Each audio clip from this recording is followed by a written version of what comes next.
How's it going, everyone? Thank you for joining Shop Talk Live. My name is Rick Ramirez, also known as Rick's 2 Cents, along with my fellow co-host Steve from Steve Makes Everything. Hi guys. And Roger from Roger's Shop. I was just reading some comments in the chat here, which are interesting.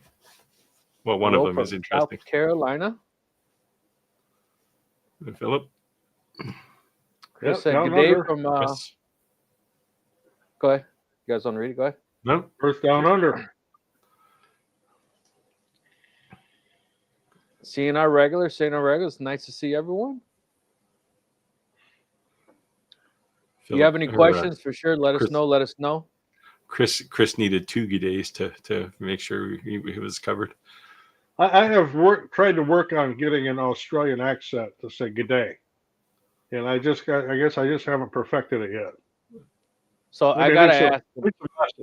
Well, I gotta ask, and I don't mean this in a negative way at all, but as a kid, I loved the movie Crocodile Dundee. Oh yeah.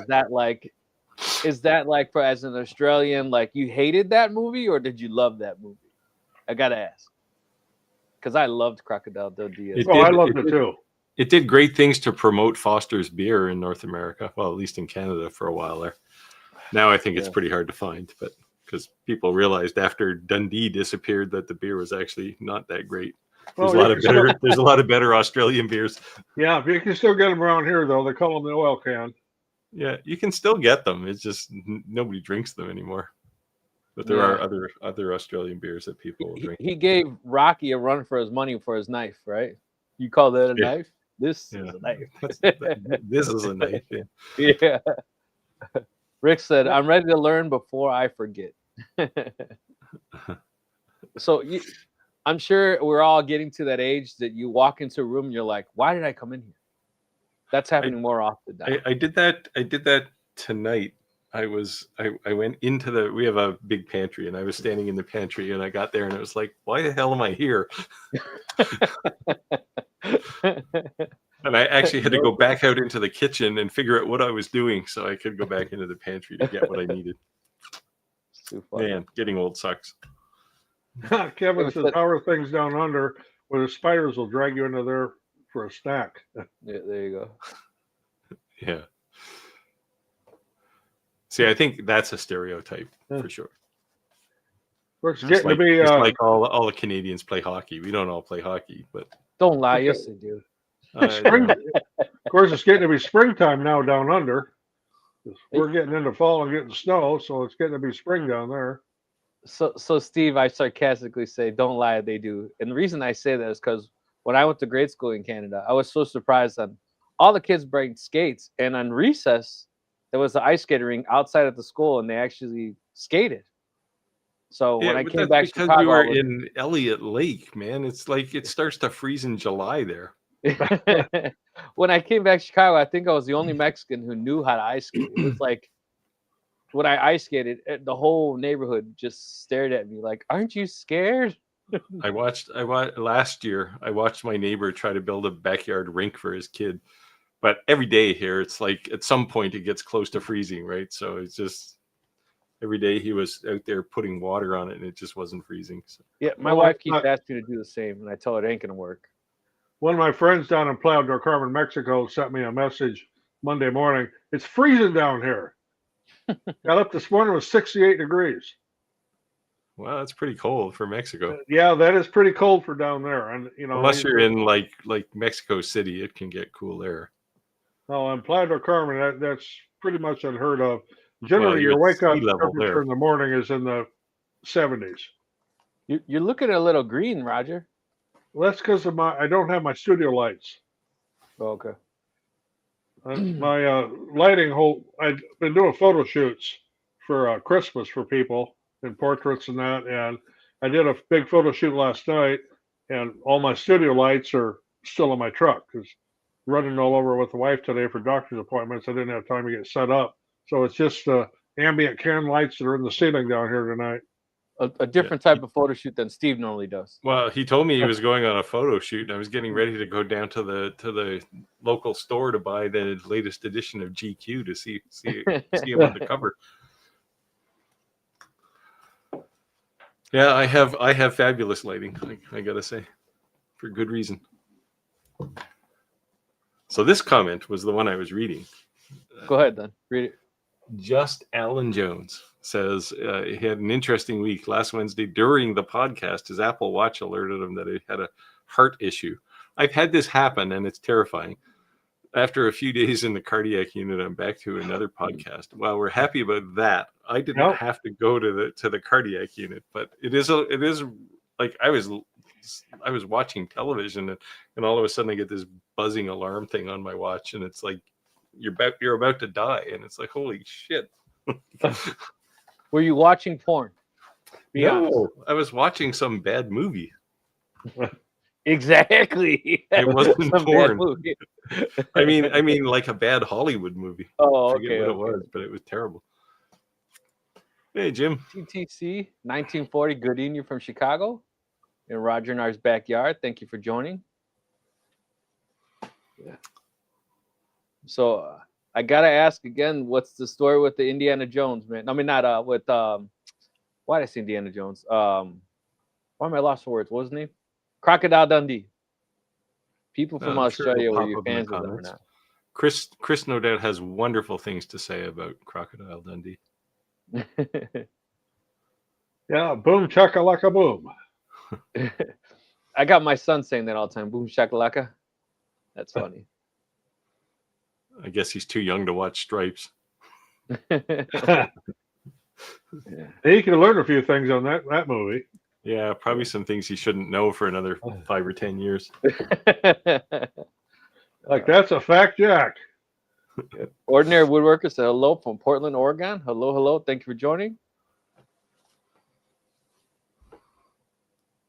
Oh wow. Oh, there you go. You just glossed right over it. Chris said he loved it. I assume he's talking about Crocodile Dundee. Perfecto. Nice one. I'm shocked actually, because normally people from a country where they make a movie like that will go, "Oh, that's a stereotype. We don't." That's why I said it. Yeah, like, is it, you know? I don't know. It was kind of a classic. I liked it. I thought it was hilarious. I thought it was awesome. That's one of the movies I watched over and over again. That and that movie. You guys remember Batteries Not Included? Yep. That's a classic, man.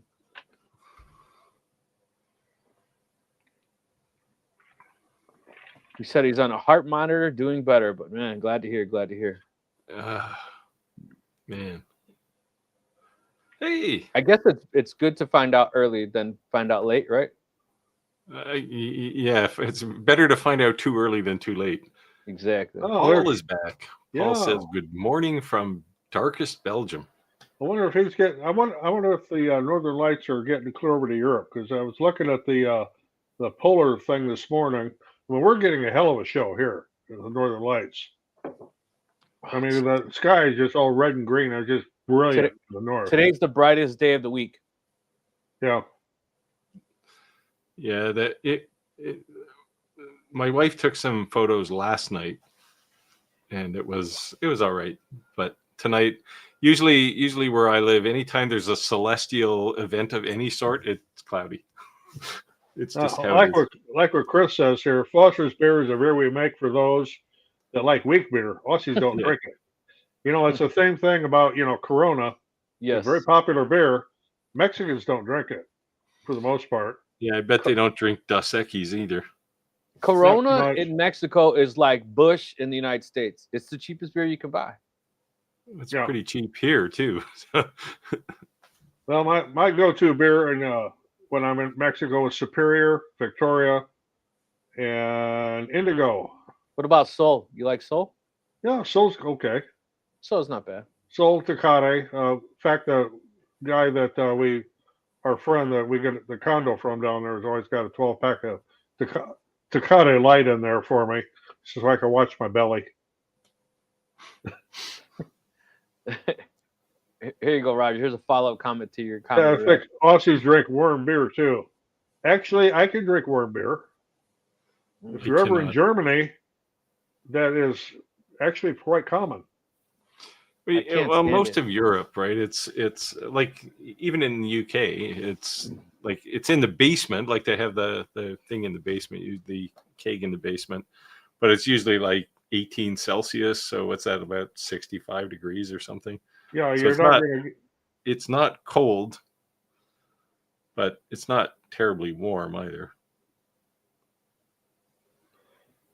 Chris says, "Oh no, that's Palms. I'm not sure what that is. They drink it at room temp, but room temp it's cold." Well, yeah, room temperature beer is okay. I don't like it if it's been sitting in the sun for an hour. What? No, there's no room temp anywhere in Australia is cold.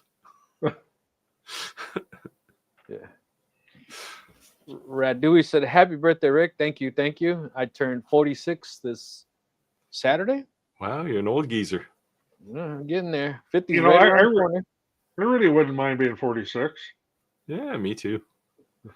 You know, it'll seem like no time at all. You'll be sitting on the porch in your rocking chair yelling at kids to get off your lawn. I I already don't do have that. problem where I live. I don't Yeah, have but you're any not neighbors. 46. Yeah. So Jody said, "Oh, warm beer is horrid." I agree with you on that one. I will not drink a warm beer. Depends on the beer. Depends on the beer. Yeah. Well, Ordinary Woodworker said, "Well, room temp is warm for me. I like a frozen beer." I'm with you on that one. Yeah, I do like Coors mine that cold. has like it turns blue when the mountains when it's actually optimal temperature, whatever. Yeah.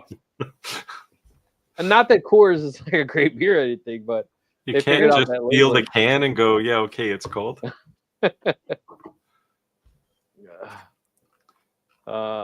Let's talk about stereotypes. Yeah, Justin Jones said, "It's awesome. The hospital here is first class." That's good to hear because sometimes it can be rough. Yeah, the colder the better. Yeah, North American beers in general they're sort of pre-designed to be cold. Tony said, "Hello from Cleveland, Ohio." Oh, another regular. Yeah, Hey, Waterloo, Bobby. Iowa. Not too far from me. Fish Lake, Indiana. Oh, he's Yeah. back. We talked about Fish Lake last week. I still gotta visit this Fish Lake once in a while. That sounds like an interesting place.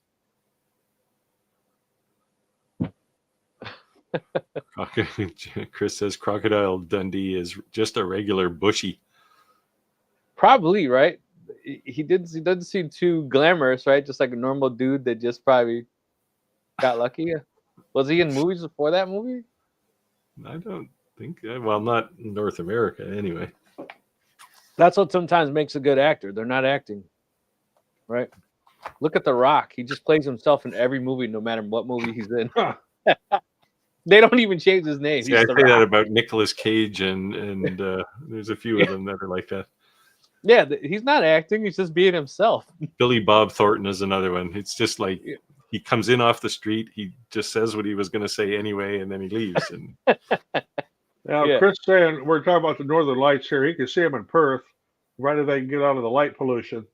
Yeah, I know about the light pollution because when I try to look north, the city is directly north of us, and all the light pollution goes up. So, I mean, the sky is white all night. But he gets to look at the Aurora Australis. Yeah. Sanders Lady from Engraving said, "Good evening. Hey, brother. Sorry, man. I've just been beat, but I'm back, man. So I'll be sending you your camera soon. I'll throw it in my truck, so I remember to drop it off at UPS on the way home from work. Got you, bro."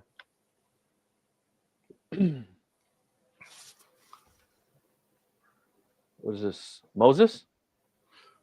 That's a new one? N6B. Hello, hello. Yeah, Thanks welcome. for joining. Yeah, love soul beer. Of course, you gotta have the lime in it. Yeah. See, I don't drink beer with a lime. Oh, I do. Yeah, like you can't drink a Corona without a lime in it. Oh no, you have to drink a Corona with a lime because that's the only way it tastes good. You need salt and lime. Yeah, but salt's the same way. I can't. Yeah. See, Modelo to me tastes like a fixed up Corona. Like it has like a nice flavor to it. And beer in general doesn't taste good, right? You just get used to it. It's like wine, other than a sweet wine. Wine's kind of like you learn to tolerate it so you don't get judged by your friends. Right. You know, and nobody really likes sweet wine because it'll give you a damn headache, right? Like, yeah, it tastes good, but you know. Kevin says he's got a quick question. He's Got an F1 Ultra doing metal business cards. And he wants to know if he can engrave he can engrave one side, no problem. But when I do the back, it will not engrave anything. Really? What would be the difference? I assume you got this in a jig or something and you can just flip the card over, but there's no reason unless no. I mean, are they anodized both sides? Yeah, well, they're not even anodized; they're just painted, powder coated. That shouldn't make a difference at all. The only thing I could think of is there's some on the front side, or maybe it's in the G code for the back side. The only other moving thing it off focus or something, but is there something set up wrong with your layers? Can you open the file like two separate files? Do you have two separate image? Like, I know you're probably, if you're using Lightburn or you're using Xtool software. I don't know much about the Xtool software. On a F1, you're probably going to be using XCS. Well, Xtool Studio now, but does it have layers so you could have front and back? Or you have to open two separate files? There's a few questions here. Like when you turn it over to the other side, can you see the beam hitting the card, or is there just nothing going on? Because if there's nothing going on, maybe there's no layers turned on. Yeah, I think it's a layer issue. If you can see the beam but it's not engraving, then something has to be pulling it off focus between engraving the front side and starting the job on the back side. Beam me up, Lazy Engraving said, hello everyone. As a fellow Australian, I wrestle crocodiles to catch the bus to work. Probably stomps on a few snakes. You just automatically a Billy Badass if you're from Australia. Bobby said, I would love to see 46 again. Well, we got a thing going on here in the United States down south where the iguanas are falling out of the trees. Is it too cold? Yeah, it's cold. Or did you see there was a story? There was a story last year, or the year before, where some lady found one, like it was rigid because it's close to freezing, and she picked it up and threw it in the back of her car in the back seat, and then she was going to take it home, and of course it's warm in the car, and this thing kind of came back to life and got a little rowdy in the back seat. Oh. Yeah, they said squirrels are starting to eat meat. They're attacking those lizards and eating them. They've never seen that before. Wow, carnivorous squirrels. That can't be good. Yeah. That's nuts. Dad joke. You can't just eat nuts, man. It'll just drive you crazy. Sandals Living Great said, shout out to Chris Gallagher for his suggestion to move my Lightburn camera USB from the hub directly to the computer. I did lose the camera the last few days. It's really not good to use a hub when you're trying to do something like that.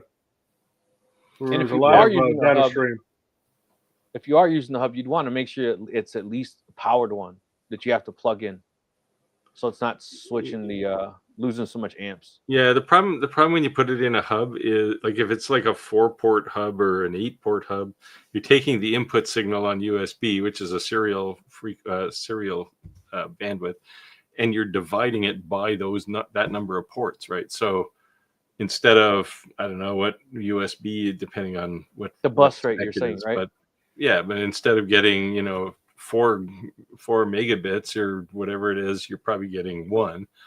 Which, if you're pushing 1024 video or even higher, it's going to be not enough, right? So, yeah, like you're pushing it at even 720p. Yep, agreed. Yep, you got to go full bore, or you put in a 10 the USB ports with the red connector on the input side, like a Thunderbolt port.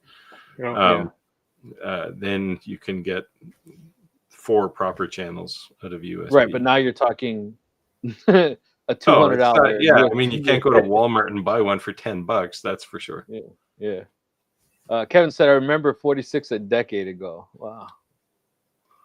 Come visit Belgium for the beer. Too much choice. There is a Belgian beer. I can't remember the name of it that I do like. Lots of them. Yeah, Rick, you're still a youngin'.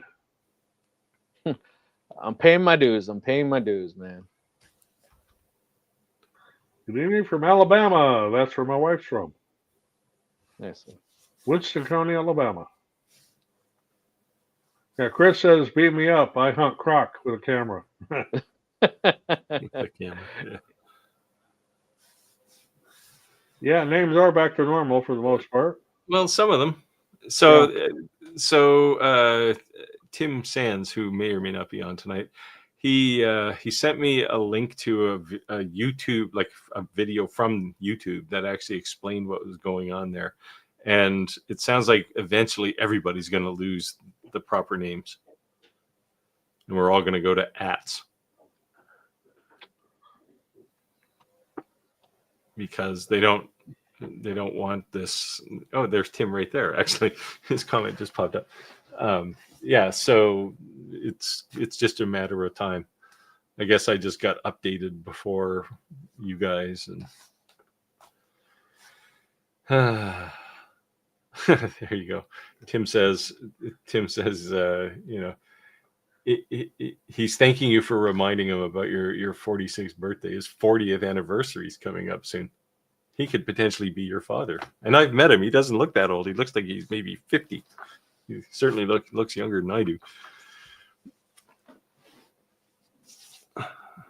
I appreciate somebody who can remember their wedding anniversary. My wife and I, we were out for a walk back in October is when our anniversary is. And I said, hey, isn't today our anniversary? And she went, yeah, I think so.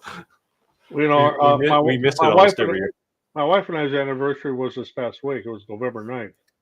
It was our 29th. And both of us forgot.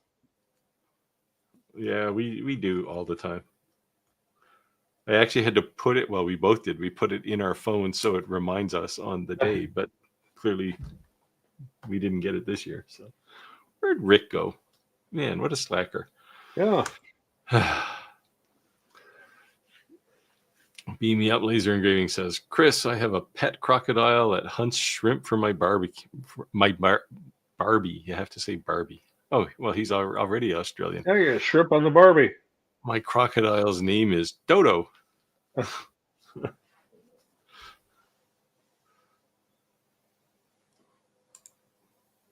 Same settings. Kevin Rich says, same settings for what? Where did we miss? That's with that card he's trying to engrave on the other side. Oh, yeah. Okay. Oh, right. I guess the next question is, are you using XCS or Lightburn? But on an F1, you probably are using XCS. I have had, not recently, but I have had XCS do funny things to layers, and sometimes it messes up the orders, and sometimes it just doesn't play something. So maybe you're just hitting one. Just recreate the file from scratch and just copy the graphics back in there, and it might be okay. I had a little thing with XCS this past week, and I don't know if it was just a fluke. I set up an array to actually do a bunch of these right here, snowflakes. And it set we're looking at the screen, it's all perfect. And I ran the laser, and it like overlapped everything. I've had that happen too. I mean, the whole sheet, weird stuff, right? It just sometimes the whole sheet ended up being scrapped. So generally, when my laser just acts completely nuts, I restart my computer, and it's because I don't know the last time I restarted it. Yeah, like I've had Lightburn get confused too, and you have to restart Lightburn. Yeah. Even though it looks like it's running okay. My battery died on me. Sorry, so it kicked me out for a second. I wondered where you went, but now you're not in sync anymore. Am I off? Yeah. Yeah, by about 4 seconds. What the heck? Hold on. Starting to look like Milli Vanilli. I'll be right back. So Jim is asking me, I did the upgrade for the Omni X to 10 or 12 watts. Officially, it's 12 watts, I guess. Is there one plan for the Omni 1? I do not believe so. But I don't speak for ComMarker. However, I do definitely like the. I don't know if anybody has seen that video yet. I just put it out today, so I'll show you. I'll show you this. One of the things, if I can get myself out of the picture, one of the things that they can do now is support 3D OBJ files, which are like STLs with shading on them with texture, and in effect, you can get grayscale inside the 3D internal engraving, which is like super cool. And I didn't even know it could do that. So it might be something new. I don't know. You missed that, Rick. What's that? You missed my Harry Potter cube. Oh, sorry, man. Little Harry Potter. If I can get myself out of the picture here. God, my camera is so intent on focusing on my eyes. So, and that's actually textured. So you can see his eyes are engraved, but they're dark. If you can see that. Looks cool. Which is super cool. Like it's just. How big is that cube? So this is a 2-inch cube. So how much is that blank? I don't know. It was like $4 or something, $5. So what do you think realistically you could sell something Harry Potter? Probably nothing, but no, not necessarily Harry Potter. So I mean, these are really for B2B type stuff, right? Like if somebody says, "Hey, I want a bunch of recognition awards" or something like that, in which case you're going to sell them for a ton. Right. So to me, volume would be that, but then to a person, not necessarily to a business, it'd probably be a memorial, right? Yeah, that kind of stuff. But a memorial, they generally are willing to pay a little bit more. Yeah. Like I mean, I've put photos in them, like just a flat photo, not a 3D thing.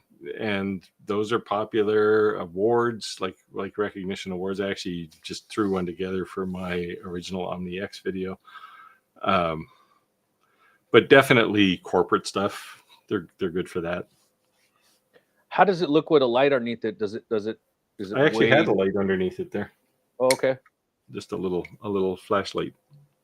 Okay, cool. I got to get my eyes out of the picture. So nice. Actually blow that up. Make me big. Make me feel big. So, do I have them backwards? No. So it's actually pretty nice. And I mean, they engrave reasonably quick. Like that one was, I don't know, 15 minutes or a little less. I think it was cool. You could see some textured, like layered look on the leaf as well. Yeah. It's definitely like the leaf on screen was a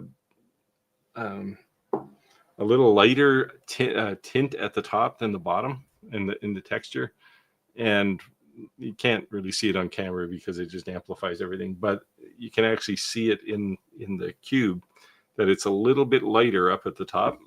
It's very neat actually that they can do it. Cool. And there's tons of OBJ type files if you go to like 3dfree whatever it is .net or .com, I'm not sure. There's just lots of that stuff out there. So well, let's just get back to that business card again here, Steve. So okay. So he's using Xtool Studio, 2 separate files. Yeah, that's not unusual. Properly set up. I'd say just recreate there's 2 questions, I guess. So if you just started with the backside. That's what I was going to say. Reverse it to see if it does. Does it engrave or is it that file that's messed up? And if it does engrave, then there's, I don't know what to think after that. Yeah, I was going to say the same thing. Reverse. But if it doesn't engrave, I'd say recreate. Just copy open that file in XCS, create a new file because you can have multiple tabs. Copy the graphics to the new file, do all the settings again, and then delete the old file. Yeah, maybe something got corrupted.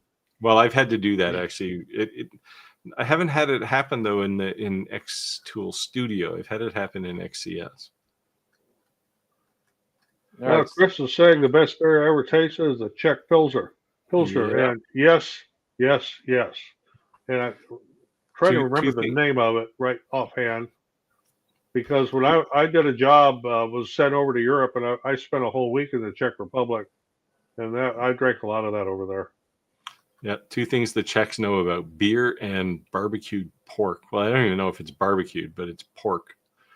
And if you're, Jewish or Muslim, I feel sorry for you because, man, it's delicious. Roger, you want to take this? Fred is asking thoughts on the Elegoo Centauri Carbon. I am not familiar with. Oh, I know what it is, but I don't have one, so I can't say anything about it. On sale for $363. Support good at Elegoo. There again, I can't answer that because I haven't dealt with Elegoo. Don't see a dryer for it. Probably just get a Sunloo box. Nothing wrong with those. They work great. Don't think I'll be doing multicolor anytime soon. So, now, Elegoo has never approached me to work with any of their printers. I don't know why, but they just haven't. Maybe they're afraid I'll badmouth the them only like thing, the Elegoo doesn't really seem to promote too much through creators. They did ask me about. They have a laser. They did ask me about that a while back, like a long time ago, but not 3D printers usually. Anyone who is debating on getting Opus clip, I know we use that to create a lot of clips. It's 67% off. They just charged me $113.97 for the full year. It's not bad. I'm hit or miss on Opus clip. To me, Opus clip is great, but you can't just use it as it edits it. You definitely have to reframe and move the. Yeah, and it's hard to do that actually. It's kind of awkward. Yeah. And because it's all scaled down, the video is scaled down. It all tends to look terrible. So, yeah. Yeah, I agree with you. There's certain videos I've even skipped just because it's like. Yeah, like I wish they would support 4K on the stream. They did for a while, and then it just disappeared again. Yeah, because I think what am I right now? I think I'm. Let me check. 1080p. Yeah, that's as high as it goes. Yeah. Which, if you divide by 4, potentially 4, is like you're looking at like a 320p kind of signal, right? So it's very grainy and. Well, supposedly it's 1080p per, but who knows? Yeah, except that the whole frame when it's exported is 1080p. I get you. Yeah, true. So you're dividing it by, cutting it into quarters. The one thing that I did notice though is because we all have different audio settings, that the audio cleanup is definitely a must because it sounds totally like different. Like you could be pristine clean and I could be off, or vice versa. So, yeah. And it could be an export thing. I'm not sure, but I definitely had to clean up more audio, or I clean up all their audios, but the video not as much, just reframing. Yeah, well, audio is probably more important anyway, but yeah. So Joe, back up there a little bit. We didn't read that. Oh, sorry, go ahead. Whoops.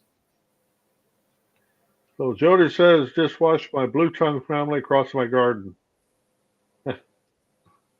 I don't get it. He's going to have to explain.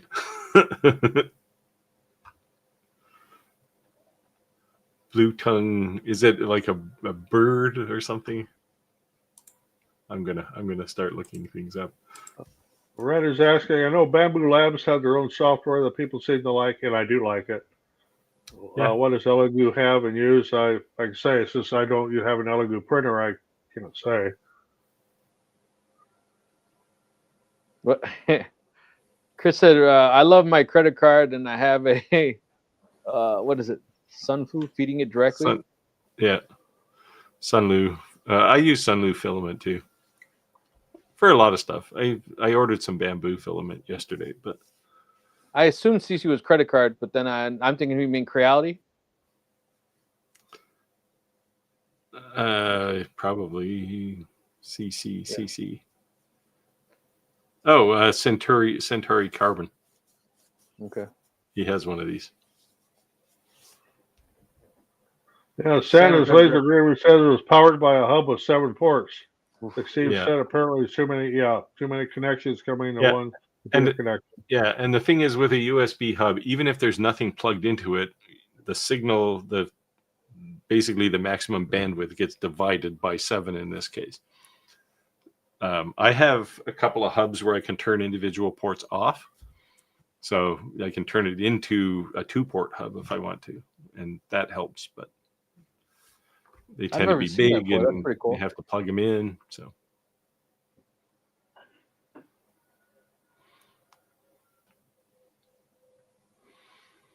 Red Dewey said, Chris, Luke seems like a good price, especially for the enclosed.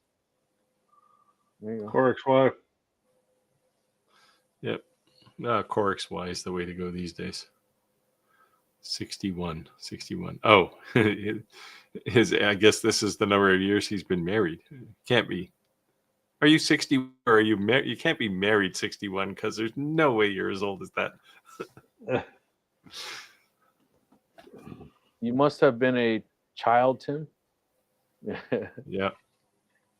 Robbed from the cradle. Hey, Andrew, are you back in God's country, or are you still on a plane somewhere?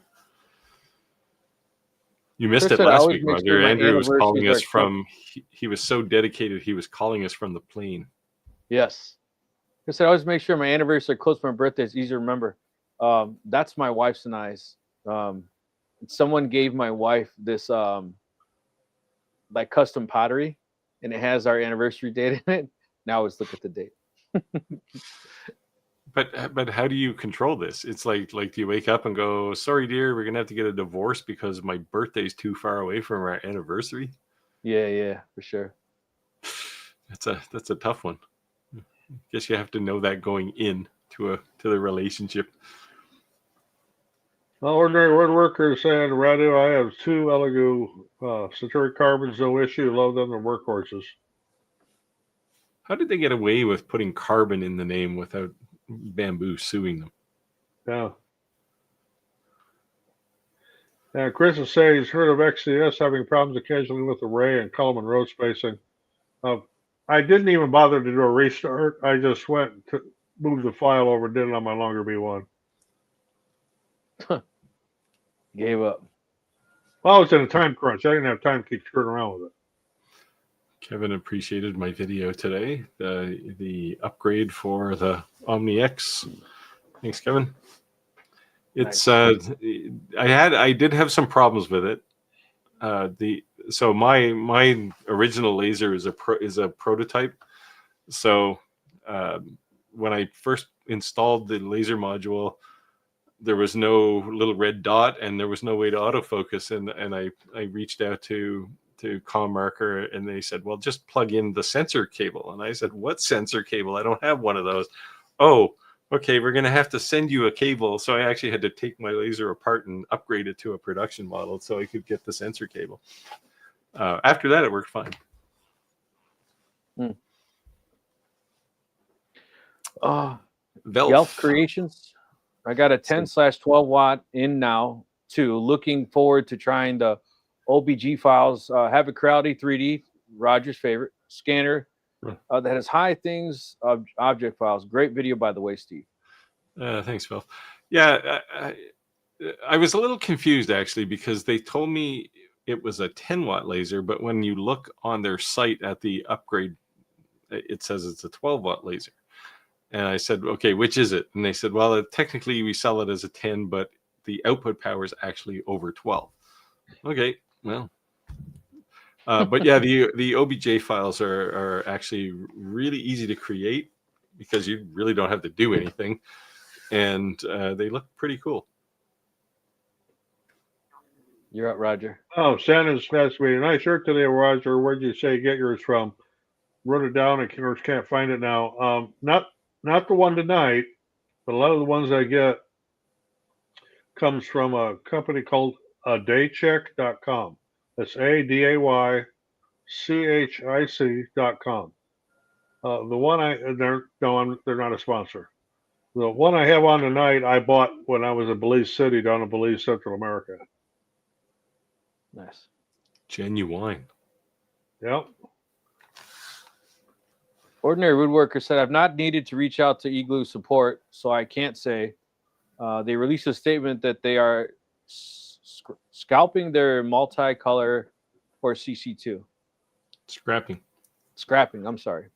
Yeah, I don't know. I'm still on the fence with multicolor, honestly.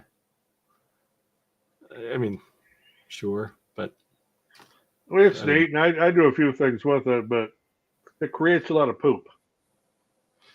Yeah, well, it's less if you have two nozzles, but so Roger, but I mean, like I have, like we were talking before we went live, and I have two AMS 2 Pros on my Bamboo, and really what they are is just a way for me to store a bunch of filaments that I use a lot. I don't actually do color very often. So let me ask you, Roger, the whole idea of doing the when you're jumping a bunch of those colors, is that would you like with those what are those dragons or those flexible toys? Is that kind of what you're using that when you would jump back and forth between colors? You seem to create a lot of.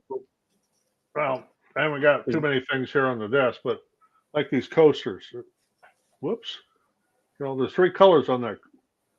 Yeah, 3 colors on that coaster. So, you know, white, you got green, you got blue.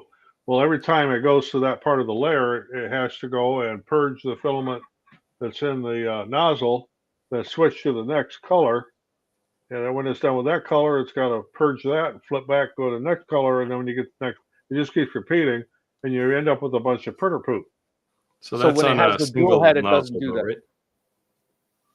Well, a dual head would give you 2 colors.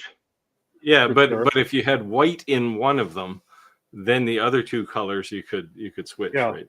Yeah. Actually, though, so one of the cool things about the Bamboo slicer is it looks at your job and it will tell you how to organize the filaments in if you have 2 AMSs. Oh, that's it tells cool. you put the white one here and the green one here and the blue one in one or the other of them to maximize the efficiency of it. It's actually pretty cool. Like they did a really nice job on it. So in that case, it might tell you to put the white and the blue in one AMS and the green in another or something. So I'll be joining the 3D Print Club. I announced that before we went live. So you guys will see my I'll be officially the Bamboo Clan with Steve and Roger. So we'll see that soon. Now, having said I don't print multicolor very often, I will kick off the official Christmas season with my little Christmas tree here. And it was printed with black and white. And then the blue star is actually something that gets printed separately. So I'm actually going to print some green ones. I had white. That's why it's white. It was either going to be white or orange. Well, it's snowed on it, so it's white. Yeah. It was the best color I had at the time. But I'll print a couple of green ones. Raddy's asking Chris Gallagher, an ordinary woodworker, what software do you use for sulfuric carbon?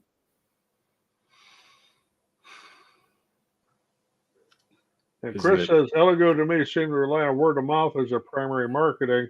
Either it's working well or they have limited production. No? Could be both, but no. But yeah, I mean, they seem to be fairly quiet, all things considered. Elegoo Slicer, I think, is Orca Slicer, I think. They all use Orca Slicer.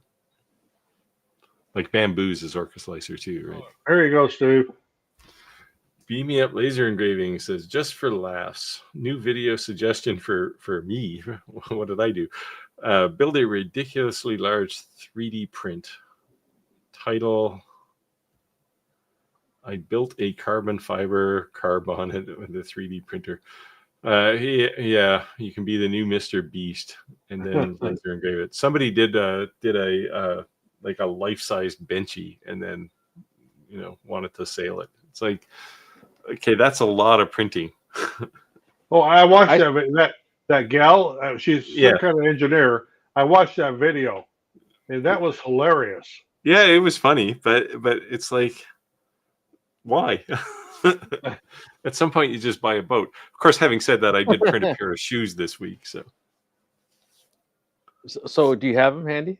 Can we see I it? I can get them.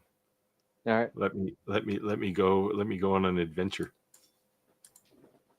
Lizards and actual blue lizards with an actual blue tongue. Yeah. Okay. Yeah. Centauri carbon. Yeah. Elegoo has its own software based on Orca. A lot of the developers now are basing their slicing software on Orca. Lizards and a she. I won't ask how you know, but we'll just leave that one alone. Elegoo Centauri can use their own flavor of Orca slicer, but it can also use Orca slicer. Well, I can also use Orca slicer with bamboo because I did not upgrade to their new firmware. So, Roger, let me ask you this: the slicer, it basically is the program that creates the layers, correct? So that's It why creates certain slicers are proprietary to certain. It creates a G code that sends it to the printer. Okay. So then how come only? So technically, couldn't any slicer work with anyone, or no? Because the way it creates a G code. Now, there has to be a preface and a whatever the hell you call the end of the. What do you call the end of a file? You get the preface for the beginning. I don't know. Yeah, suffix. There we go. You got a preface and a suffix, and it has to be able to write that to the, whether it be a printer or a CNC or a laser. But you can, in most slicers, you can configure all that stuff. And odds are good that somebody will have done it already. And you can So, just Steve, download the question is that for the most part, you can use any slicer for any 3D printer, for the most part. Pretty much. Like some have, well, like the bamboo has multiple colors, right? So there will be some G code for colors changing and that kind of thing. So you can configure all of this stuff in especially Orca Slicer. All right, let's see the shoes. Well, I brought one. Look at that, hold on baby. a second. Hold on a second. Oh, you're gonna bring me large again? So not my design, but it's all TPU. Very nice, actually. They're quite comfortable. Really squishy. Like the heel is about, I don't know, probably 2 inches thick, 1.5 inches thick. Makes me tall. Was that a clap? Jeez, how tacky, man. Did you like that one, Steve? It sounded tacky. Anyway, yeah, I needed I told my wife I was going to print some relax shoes and just wear them around the shop. So they're what are the Crocs? I've seen a lot of people print Crocs. Yeah. But I was surprised, and I've even seen people print the what's his name? Kanye West shoes. Those crazy looking rubber shoes. Oh, yeah. They're so ugly. They look like they're from space. I don't know. You definitely are trying to make a statement wearing those shoes. Yeez or something, right? I don't know what the heck they're called. Phil said Allegro Central can use their own flavor of Orca Slicer. But so basically that's what we're saying, basically saying the same thing as before. Like, yeah, so like in the case of Elegoo or Bamboo's the same thing. What they've done to make it their own is they've built all of that configuration for the printer, and then they just package it up. So it's pre-configured. Yeah, it's basically Orca Slicer with their driver in it. Nice. Hey, Andrew. He eventually landed in the hell that is the Toronto airport. Yeah, I feel your pain for that. But I'll be glad you're not flying inside the United States right now. We've got a little bit of a shortage of people that know what the hell they're doing. So that kind of boggles my mind that they even let airplanes go up when 60%. They cut 60% of all flights in the United States, 15% of all flights within the Chicagoland area. That's got to be a nightmare for business. I can't put up any structures because I can't get any FAA approvals, they're closed. So all my work, it I'm was glad all I these live in the- structures. I'm screwed. Oh, here Yeah. we go. So Tim has clarified. He's been married 40 years and he's 61. So we're actually the same age, in which case I look way better than you do, Tim. Well, you know, clean life, right?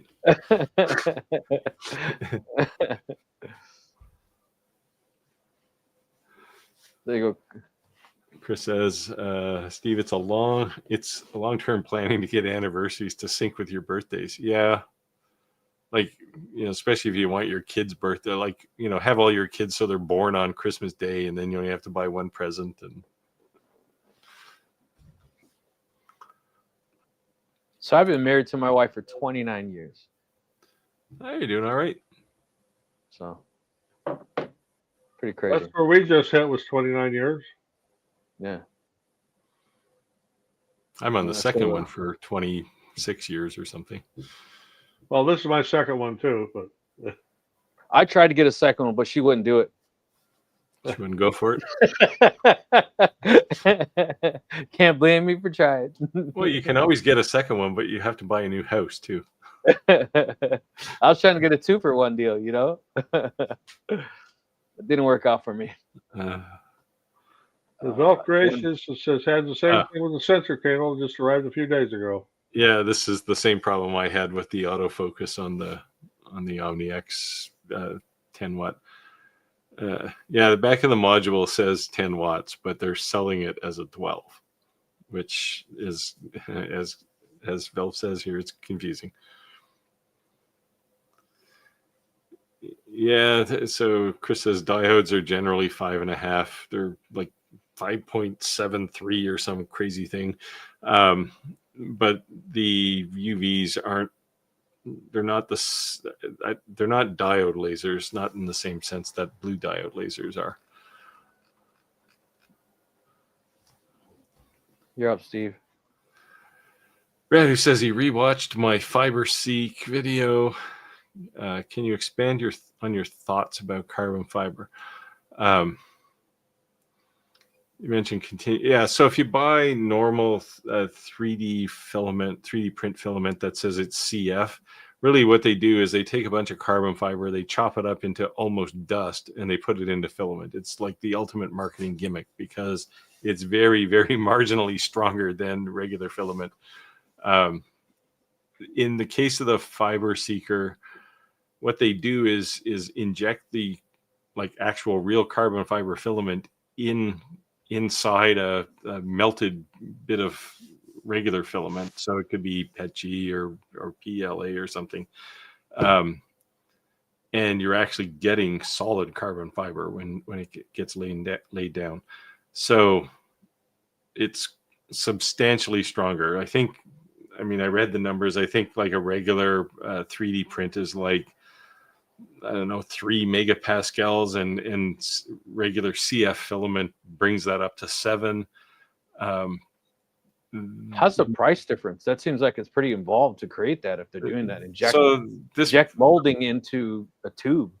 It's actually not that bad. It's a fairly clean, simple design, but the pieces that get printed with continuous carbon fiber, these things are like 900 megapascals. Like you could drive a truck over these things. Just don't try to look at the Titanic. Well, yeah. Well, that would probably actually stop an iceberg, but that's sheer strength though, right? So, you know, it's quite a bit different. Now, price-wise, I think the Fiber Seeker is not a whole lot more than something like a bamboo. It's cheaper, I think, than the H2D, but it's got 2 nozzles, but you don't really. It looks like you're on a roll, Steve. What's that? Looks like you're on a roll. Look at your next comment.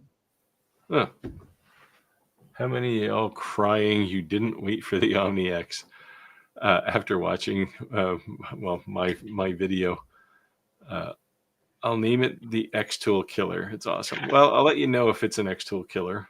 because I have the F2 UV laser sitting, F2 Ultra UV laser sitting right beside this one, actually. And I was trying very hard to make sure it didn't appear on camera while I was recording on the X. That might be but, bad. Yeah, the F2 Ultra UV is 5 watts. Now, I don't know if they're going to have a 10 watt, or I would imagine at some point they will, but the one I have is 5 watts anyway. And it's next on my list. Raj, you want to take this one? Chris saying I use my bamboo AMS for multi-filaments rather than color, as I do. Okay, occasionally I'll do them with multicolor, but mostly it's multi-filaments. Winning and delivery of a IBOS 3D 4-roll dryer. Well, So, there you go. Roger, the multi-filaments, that's the ones where it's automatically a bunch of different colors in it, right? It keeps changing? No, multi-filament is, I could load an AMS with 4 rolls of white. Yeah. And So if one runs out, it goes this to the this next is one. what I use an AMS for. So I have PLA in most of one and PETG or some other filament in most of the other one. So Roger, what's that? The filament then that's like the multicolor, like it goes like green, blue, like you see everyone making those dragons with. Yeah, it's just rainbow colored. Yeah, I actually made some of those dragons, Roger. Let me see if I can find a picture. Everyone's making those dragons. They're selling crazy. I didn't want to do it, but it was somebody challenged me. So let me share my screen here while we're waiting for Roger. It's a good way to get rid of just like scrap filament at the end, right? Like, because they don't use a ton of filament. Here, let me show you. See, I actually built a couple of these, Roger. Oh, cool. Oh. And the problem with these little ones in the front was they don't use enough filament to get to a color transition. Like in the copper colored one here, you can just see his toes are a little bit lighter. So I printed the longer one, the dragon, just so I could get an actual color change. But they don't really use enough filament to do. You're going to show that roll? Like color transition. Blow this one over. Okay, this one is it's called Chameleon Mirror Chrome. So as you turn it, of course, my lighting down there is horrible. My studio lights on, but this is one of them articulated lizards too. It looks like the same pattern that Rick had, but this is what filament looks like on the roll. This is just a partial one here, and this is made by Strong Hero 3D. Chameleon Mirror Chrome is what it's called. Yeah, they must have pretty short transitions, right? Yeah. Like the stuff I was using was pretty long between transitions. So that's what people like, and I've made a lot of these. The granddaughter sells them. Is as you turn them in the light, they change color. Yeah, very cool looking. Every single event that I see, every kind of little toy that have those things, the kids are just buying them. Oh yeah. Well, if you're printing them in PLA, it's not so bad. But if you're printing them in something like PETG, they're an environmental disaster, right? Like we're just making landfill. Yeah. At least PLA is biodegradable. So that filament, that rainbow color, how much is that roll, Roger? It was probably $20. So I thought it was pretty cool. I didn't know this, that in the Bamboo software, how if you're using legit bamboo, when it scans it, it actually will tell you the price it costs to print something. Yeah. Yep. That's cool. But you can do that with other filaments too if you want. Yeah, you can do it with other slicers too. You just put in there how much your filament costs per gram, and it'll calculate your cost. It's cool. But you never think of that anyway. Well, I just think as a noob, if you're trying to sell something, you should at least know what it costs to make. Yeah, well, the filament is the minimal piece of the cost, right? It's the time. Because like that long dragon I had, or the one Roger showed you, is probably like 2.5 hours or something print. That one was done on Ender 3v3, and that's a 4-hour print. Yeah. If I do it on the bamboo, I can do it in 2. Yeah, it's still crazy though. But it's a good thing to do when your printer's sitting there idle, right? If you know you can sell these things, you just go, okay, I'll make a bunch of these things while I wait. Right. How much do you think that uses? Like a quarter, a 16th of like nothing on that roll? Well, this used 1.5. The Long Dragon used 1.5 filament transitions for me, which is about probably 5 feet of filament. Like they don't use very much. Like they're practically hollow on the inside. Oh, okay. Yeah, there's very little infill on them. What's neat about them is this is not something that you can injection mold. This has to be printed like this so it will articulate and move and, you know, turn the head and tail. And kids just love to fidget with them. Just love it. Yeah. Because it is something that they can't go to a store and buy, right? Like it's just Yeah, the one thing that I saw a lot of people making is these bling necklaces, like the big chains. They wear them to like games. But I was surprised there were so many people selling on Facebook Marketplace because they're selling like official NFL teams and official NBA teams, and it's like, dude, man, that's easy way to get sued. Yeah, way to get caught. Well, if you're using them for yourself, they're not going to sue you. But as soon as you put them up in a store if you're doing it for yourself, or if you're giving it to a relative or something, that you can do that. But boy, you can't sell that stuff. Yeah. So you're going to get into printing bling chains, Rick? No. I was just big clock on the chain. I think you know good at Rick, get yourself some gold filament. Go back and watch the A-Team a few times. There you go. Some of them Mr. T chains. I could sell some fake grills, right? Yeah. Give Paul Wall a run for his money. You could get the Mr. T haircut. Oh well, maybe not. The mohawk. Yeah. Yeah. Say I definitely could not do that. Yeah, you're running out of time if you want to mohawk. I went to Facebook Marketplace and just put 3D print and then went to 250 miles. That's just the max. And I was just looking at what are people selling in my area? What are they selling for? And then looking at the reviews, how many they're actually selling of.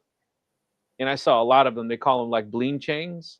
And I just couldn't believe it. Like there's a lot of people selling it. And like, I know people see people selling things, so they jump on the bandwagon. But if you own a house, you might have trouble keeping it if they came after you, right? Yeah. Yeah, if you're selling anything trademarked, you're putting yourself at risk. Santa's Laser Engraving said, still looking at the Flashforge ADX5, but I think I may ultimately join the Bamboo group. Got to make sure a decision before the present price goes away. Yeah, there'll be some Black Friday sales or something for sure. But I looked at this Flashforge. They asked me if I wanted to test one, and it looks interesting, but it's quite a bit smaller than like the workspace is quite a bit smaller. The regular bamboos are like 250 millimeter square, Roger. Something like that. Yep. Yeah. I am very glad I got the H2D just because the workspace is over 300. So Roger, what's the obviously the price besides the biggest difference between the version that HD Pro and the ones you're using is just the dual nozzle? The dual nozzle of the HD Pro's got a larger work area. Yeah. So you can get the H2S, which is the single nozzle version of the H2D. So you get the big work area, but only one nozzle. If I was buying a second one, I'd probably buy one of those. Just for kind of offloading jobs, but I don't know if and when I'll buy a second one. So when I went to look at the HD Pro, you couldn't even purchase it from their website. You had to click on the link, email them inquiry, and then they send you to an authorized seller. Yeah, because it's a business 3D printer, right? Yeah, it's commercial. Right. It's commercial printer. Yeah. Right. So it's like the commercial version of the H2D. I was just surprised they wouldn't sell direct on their website. That's all I was surprised of. Nah, they're setting up a network and Yeah. they want to make sure all their reps get money, right? Sales. So that's cool. But yeah, so I guess I'll be buying it, getting it local from Chicago. Beam me That's up, Laser easier. Engraving said, make sure you smash that like button, everyone. Come on, show us some love. Yep. Show us some love.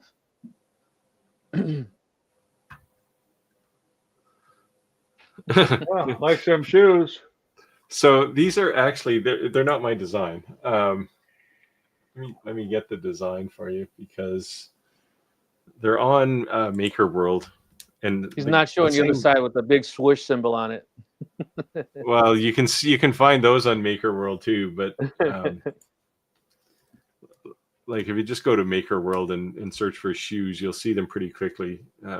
So how did But you the guy who size? designs these actually seems to design shoes for a living, and these ones are the bubble berries, and then he also has ones that look much more like running shoes that are called the whale berries.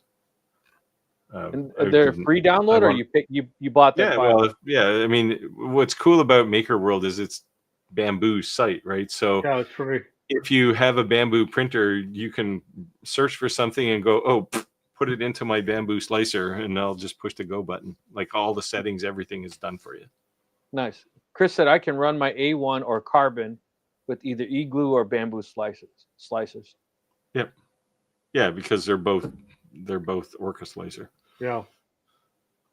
Tony So said, Steve, how did you size your shoes to fit you? So they actually have. So as it happens, my foot was the default size, but he has a sizing chart there which tells you how to scale it. Huh. And the next ones I'm going to make a half size, like so they're size 43 European size, which is like a size 10 in US. And I'm going to go to a 43 and a half. That's the nice thing about European sizes. The changes are much smaller, right? So have you actually put them on and wore them? Yeah, I wear them all day yesterday, all day today in my shop. I just finished them like on Tuesday. So how did they feel? They're comfy. You have to wear socks in them though, which is just kind of a problem for me because I don't normally wear socks anywhere unless I'm, going to the city. But they're like if you go and look at the design on Maker World, he has a cross section of how the shoes are, and there's like 3 different values of infill in particularly the heel. So there's like a firm part, which is the sole, a squishy part, which is just for flex, and then I'll say a less squishy part, which is inside the shoe where your foot goes. So it's quite an intricate design. So now if you made them out of that shiny stuff that Roger made that dragon, you might be pretty stylish, huh? Well, they do make that rainbow TPU. Yeah, that's it. They do. I think I'm going to print another. So he has 2 styles of these. One has this kind of grainy pattern on them, and the other ones are quite a bit smoother. So I think I'm going to print some smooth ones now too. So how much did it cost to print that? It's about almost a full roll of TPU. So $20-$30. 20 for two shoes or one? Both. You can print them both. Well, on an H2D, you can print both shoes at the same time. Oh, wow. Well, that's cool. Depending on, like if you're printing on an A1, which you can also print them on, you're only going to get one shoe at a time. And they print up at a like these ones, they actually print like this. Oh, wow. On an H2D, but on other printers, they'll print at a funny angle and you'll have all these supports. And I used PLA support on them. So literally I pulled the shoe off the printer and all the support stayed there. And it was nice, clean, because PLA is great for support on TPU. Sanders Lived Engraving said, we have to celebrate my wife's December 25th birthday 2 weeks early so she can have an actual birthday. Yes, Mrs. Klaas is born on Christmas Day. Yeah, very nice. That's great. Well, my great-granddaughter was born on the day after Christmas. Yeah, Nice. I have a friend who was born on Christmas Day, and it's just brutal. like ripped out of your birthday gifts? Well, you know, they go, well, here's your Christmas gift, and yeah, well, you know, it's your birthday, but we'll just call it all one gift. Right? Yeah. So you get robbed every year. Trade Skills Anonymous said, I've fallen into the Graffinity rabbit hole and can't get up. Yeah. Has anyone used the Trace AI with success to create tool holders? I haven't tried it. I've been tempted. Yeah, me too. I haven't used it either, but yeah, I'm all about grid. So I did a whole bunch of Gridfinity stuff for kitchen drawers. In fact, I have some right here. In fact, so all my like forks and knives and stuff, I designed a whole perfect. The nice thing about it is you can make it perfectly fit something, right? Like a drawer, and so I use that for any of the drawer things, and then multi-board for everything else. Well, then I got fancy with my Gridfinity stuff for holding my hot ends. I actually went 2-color. Ooh. So that, you know, it's all Gridfinity. It then holds my hot end and the silicone sleeve and the screws, and then that fits into the grid. Do you know what that is, Roger? That's making something just because you can. Yeah.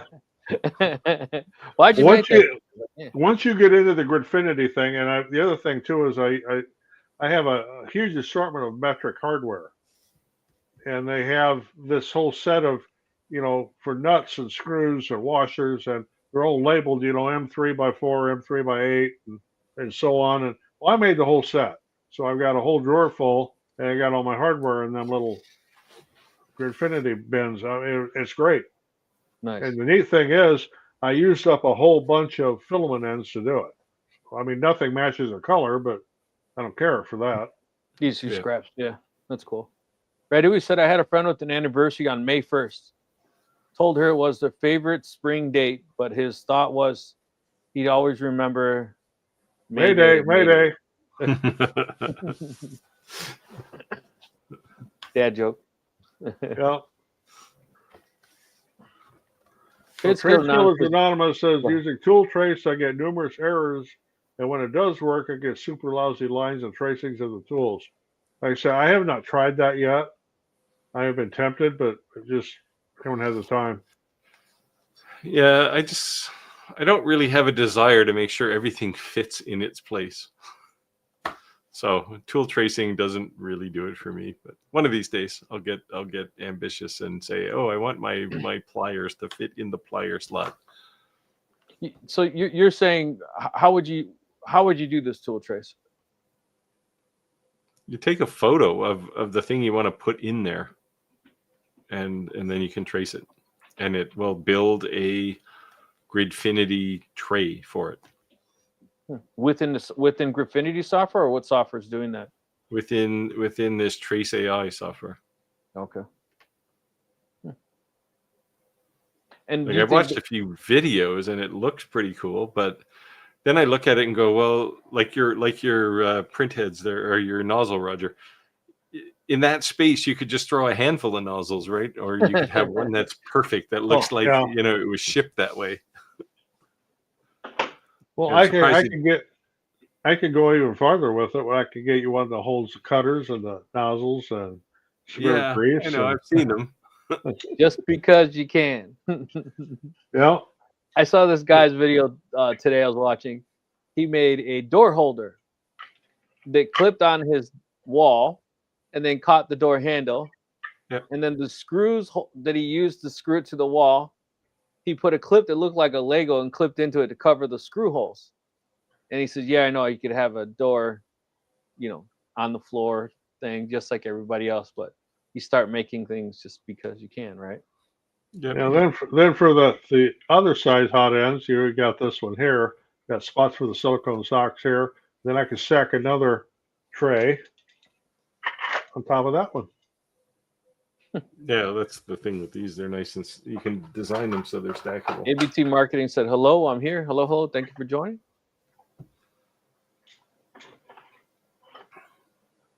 I saw on Maker World, somebody did a set of drawer slides, but for multi-board, so you can have your multi-board slide out. Oh, there we go. Yeah, it's complete overkill. It's like super Yeah. over engineering, but like there's like, well, I mean, you know what a drawer slide looks like anyway. There's a ton of pieces in it. It's kind of like that, but then you have to put it together. But it's kind of perfect for multi-board, which I think is interesting. But Harold said, "What's up, boys? Pookie ski in the house." you still can't say that. Poughkeepsie. Poughkeepsie. There you go. Poughkeepsie's in the house.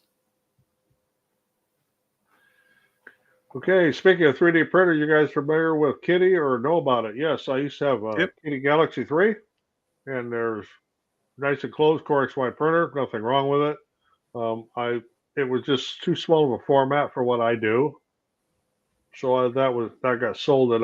As I moved everything up to the bigger bamboo printers. But there's nothing wrong with Kitty products. They're good printer. Yeah, I had the small one, and I love that thing.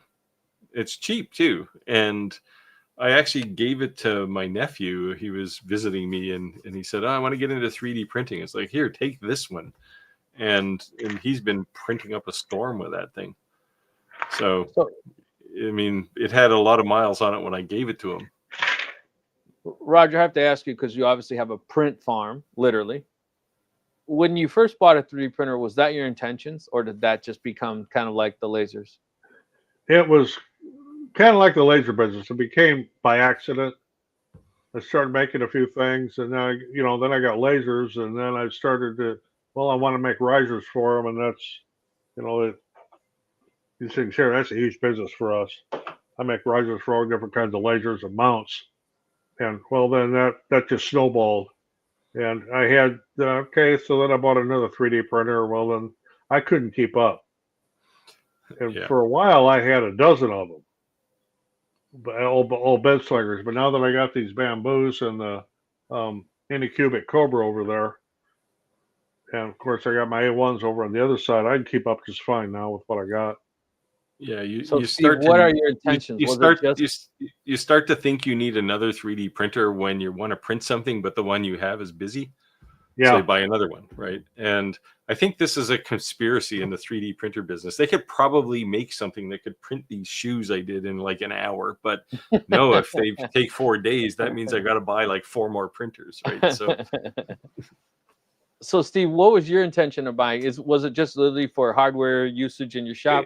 For me, well, I've always had, but as soon as I could buy a 3D printer, I had one.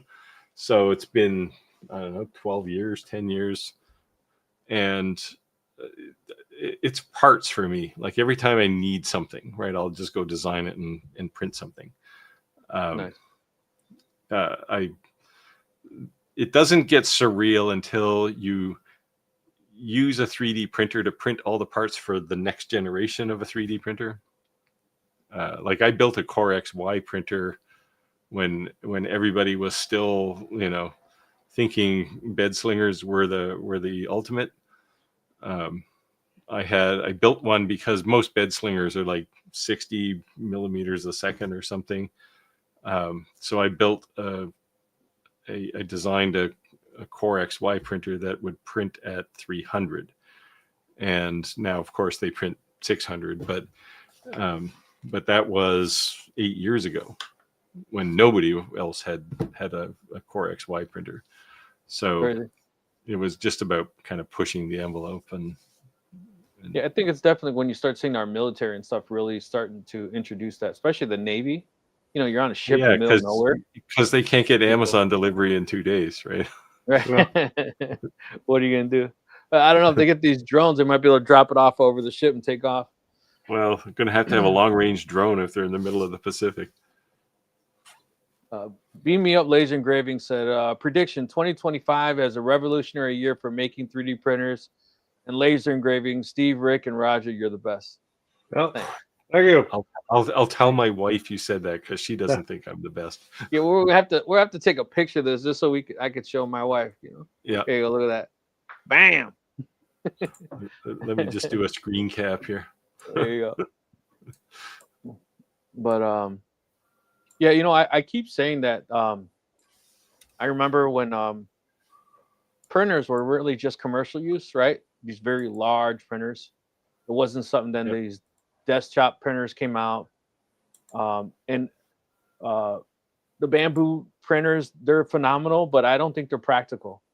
And what I mean is, I don't think you would buy that just to have it for your kids in your house. It's more someone who wants to do a business or someone who has enough money that could be a toy, right? But it's not at the price level yet that it'll be in every house. But I think at some point that's going to be the norm.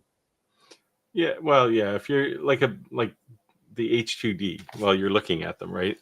The H2D from a hobby perspective is perfect for someone, I'll say like me, who has more money than brains. You know, you see it and you go, okay, I'll just buy one of those. But for a regular hobbyist, like the A1, I looked long and hard at the A1 and thought maybe I'll buy one of those because I didn't think I was going to be doing much more than printing the occasional mount for a camera or something in my studio.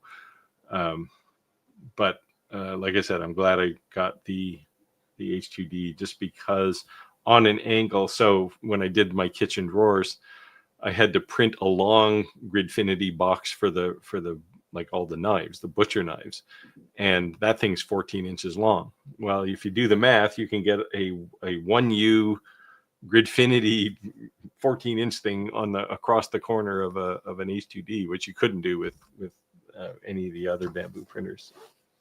Yeah, that the HD, they wanted $3,685.03 For the Pro No, for the H2D.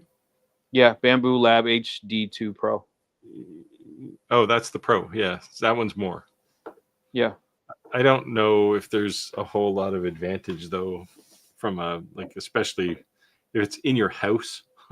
I don't think there's a lot of advantage to buying the Pro over the regular H2D. I laughed about the only time that I hear my wife or her family sound Canadian is when they say house. House. I could say has.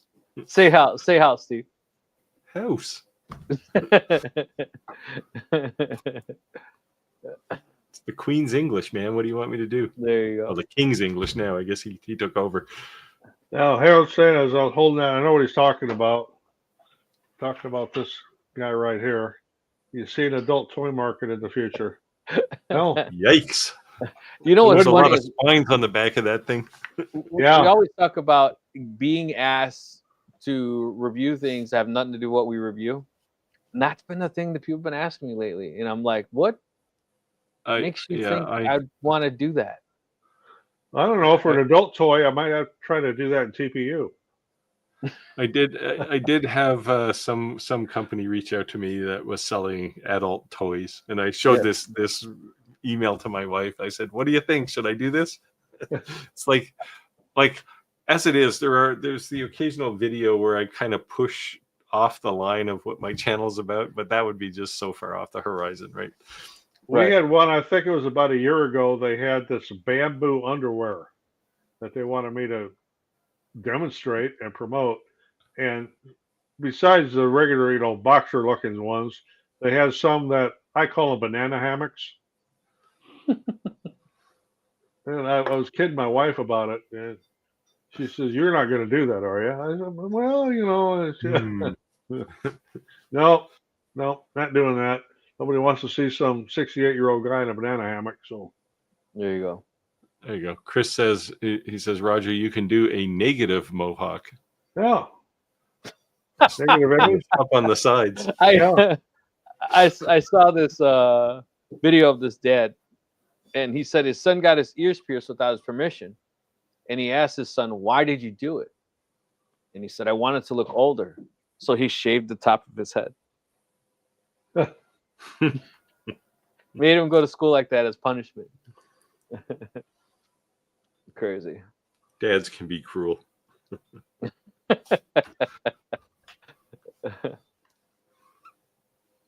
Trades Anonymous. Chris said, "Trades Anonymous. I use the trace function from Lightburn, then export it. It's the best tracer I have without paying for full graphic program." And I do that too quite a bit. I use the trace function in Lightburn, then export the SVG and do other things with it. Inkscapes is okay. I use the Kittle one, which is amazing, but it costs money. Actually, it's probably available in the free version of Kittle. Someone can try it. Chris said, Santa, does she say she's your Christmas present? Probably. Oh, I thought you were clapping again. It's just Roger. I know. I heard that too. I thought the same exact thing. I was like, just that Roger wasn't me. I drinking. thought you guys Those are ice cubes sliding in my glass. My water glass is about empty there. There you go. Drinking his tall rum and coke. It said, must be nice to print your own shoes. My shoes is 16, so I'm out of luck. You just need a bigger printer. Yeah. There you go. Well, the reason I was asking about how you size them was because I wear an 11 triple E. So I got to have that width. Well, because you can scale them, you can scale on any axis independently, right? Roger's that guy said he might not bottom it out, but he bet he stretched them walls. These are actually pretty wide anyway. Like I have wide feet too, but you did like the joke, Roger? My uncle used to say that all the time. He said he was hung like a tuna can.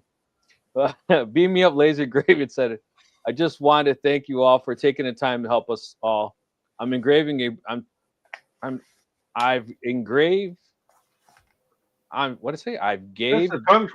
a break for a while, but after for the new upgrade models coming out in 2026. Sorry, I'm dyslexic and sometimes it trips me up a little bit. Well, that's a tongue twister anyway. Yeah. Waiting for new upgraded models in 2026. You know, I honestly expected with this whole Black Friday, Christmas, I kind of was holding off on the whole 3D thing because I thought prices would drop. But I understand the whole tariff thing's kind of scaring manufacturers off. So, you know, I get it. Yeah, I think it's just kind of slowed things down a bit. That's all. So as far as things coming out in 2026, I don't know what's out there. I mean, the Alien Cell is coming. There's what's the other one that's like a diode laser, so it's got a gantry, but when you get close to where you need to be, it turns into a galvo. What's that one? That one's coming too. That one I'm less excited about, but well, then Woodworking's coming up with the Lumos. I'm going to be doing a review. Well, they've had that one for a while, a few months. I don't know what they're it's an alpha. It's still an alpha. Is it? Because it's been there's been reviews out there for quite a while. Yeah, it's great. Trade Skill Anonymous said, thanks, Chris. I'll try that. The AI tool is a bit buggy and more time consuming than I thought it would be.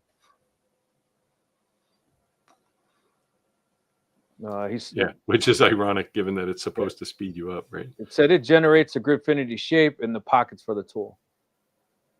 Yeah. That's becoming more and more of a thing, right? These Gripfinity things. Everyone's going crazy over them. Oh, you get down a rabbit hole. Yeah, you'll be. The first time it was mentioned, I was like, "What is that?" And now I hear people talking about it at work. Yeah, I've got like drawers full of Gridfinity now. now that you're getting a 3D printer, once you get into that, you'll be down the rabbit hole too. You know what I did see on the Makerspace, like you can type into Walt and they have like every kind of tool holder. Yeah. I told you I wanted to make that Walt so I can get all my tools out of the DeWalt Tough cases. I thought that'd be cool. That's what I have in my shop. Is all my DeWalt tools are mounted to a wall. They probably have all those DeWalt tool holders for multi-board too. And you can just print multi-board is like the ultimate pegboard. Okay. And you can print, there's like millions of things. Like I printed an entire set of drawers for things, and you can configure the size of them and the length, the depth, and they're in the bottom of my 3D printer cabinet. I've got a whole set of drawers in there. So the rabbit hole I go is what you're saying? Yeah. Yeah. So immediately buy a few spools of whatever color you want something to be, because you're going to print lots of stuff Okay. with Gridfinity. So general hot ends, what's the difference between and what are they made out of? A specific hot end for different filaments? I stick with one particular hot end, and that is hardened steel. I do not use brass hot ends anymore on anything. No. Of course, way back when I first started 3D printing, that was your only choice. And Do you brass have the- hot ends wear out quickly. Do you have the high flow bamboo nozzles or hot ends? I have one. I Yeah, haven't used it yet. Oh, I was going to say, is it significantly faster?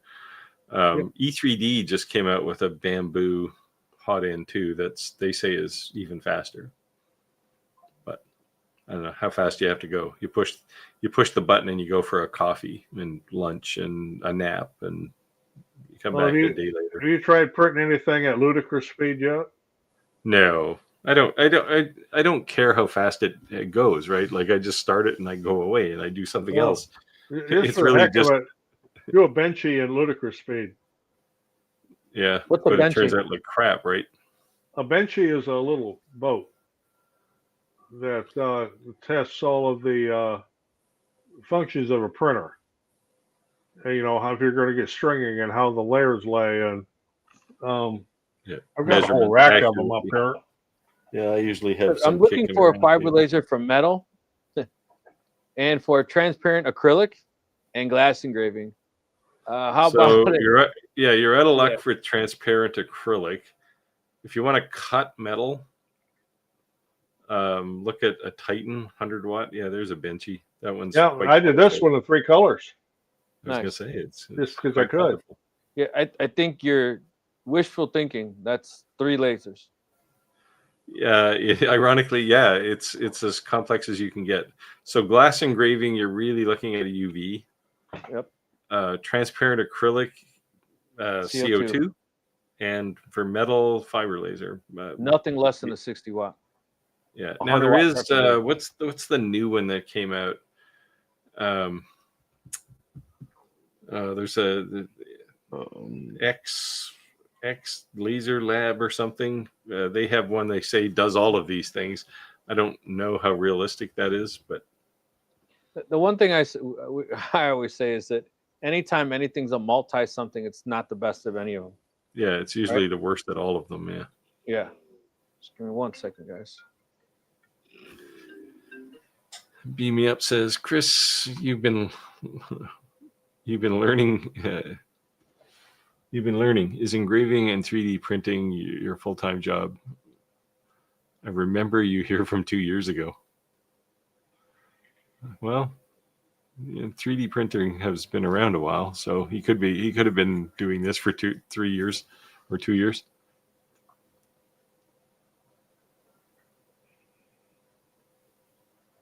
Yeah, hey guys, I got bad news. I have to drop early.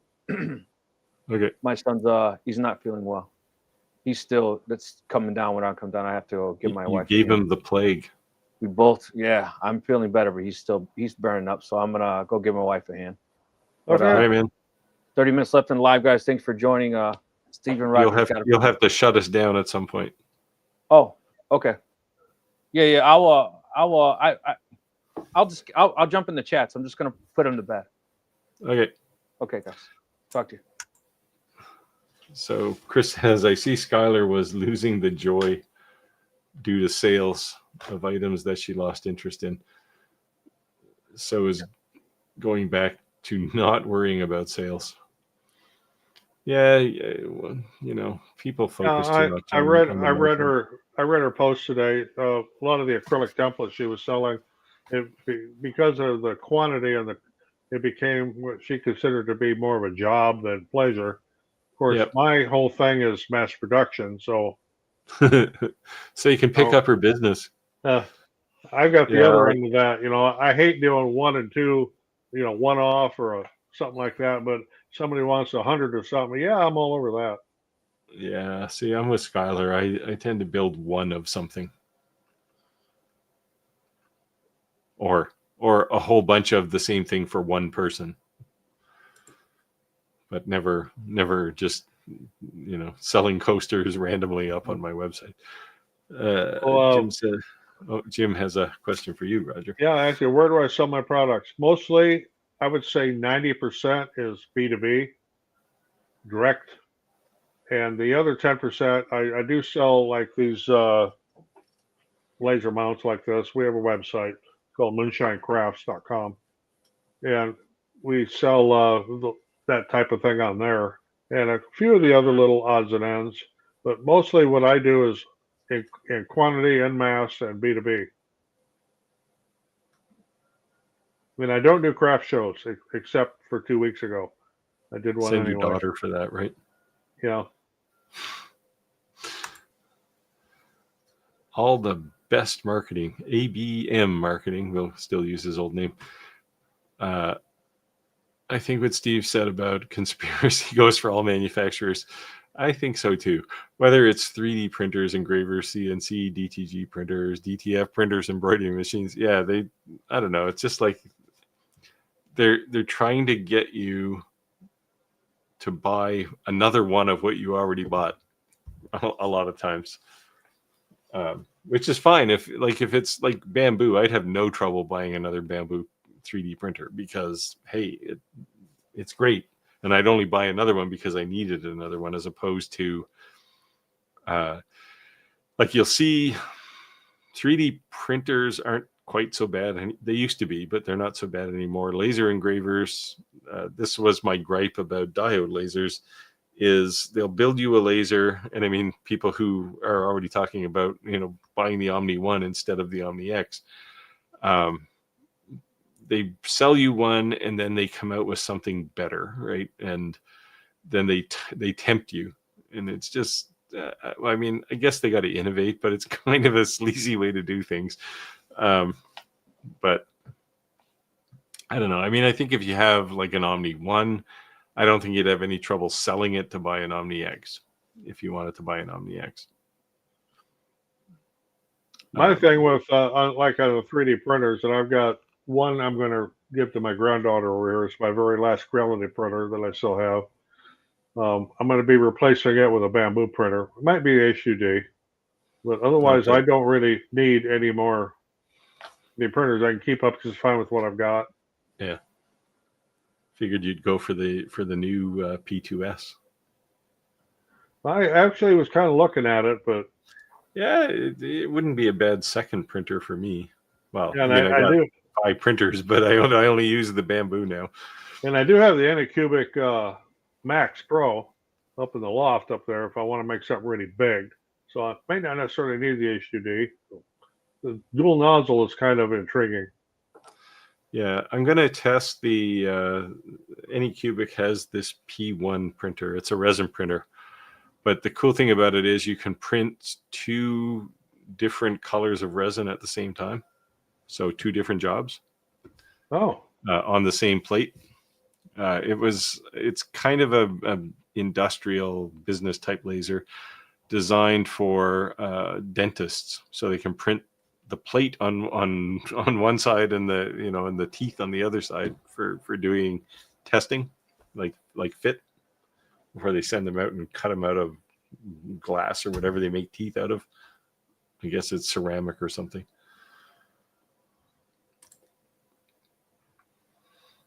So that's probably a late December, early January kind of time frame. All the best says I see that all the time on YouTube. Yeah, it's YouTubers. We're awful people sometimes, but it's always, hey, look at you. I did a video last week on this, but look at this new thing, right? That's not the intent, but that's how it seems to work out. And out. I don't know. Did we lose Harold? You can take this one, Roger. No, I'm still learning so I can help others to find solutions to look at problems in a different way. Yeah, that's a good point. And, I try to mentor new users and try to help them out any way I can. I know Steve does the same thing. I have one set up for next week. In fact, bit of a crash course lesson for someone I know on how to use fiber lasers. And Ice Cube's in a tumbler. Now we know how to make an applause sound clip. There we go. that's what it sounded like. It sounded like you were. I can do it again here. It wasn't. Yeah, you didn't reproduce it. Not as good as Well, the first time. My ice is No melting. liquid left in there. That's why. No, not much left. Santa's laser engraving says Chris. Sometimes she would like to regift. This was the Chris being her Christmas present, or vice versa. Maybe she wants to be someone else's gift. Oh.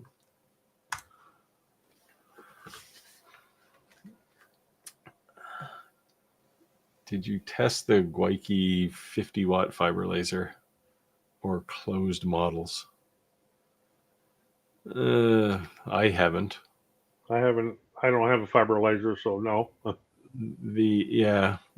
mean, I don't mind my fiber laser not being closed in, but the Omni, I like the fact that it's in a case.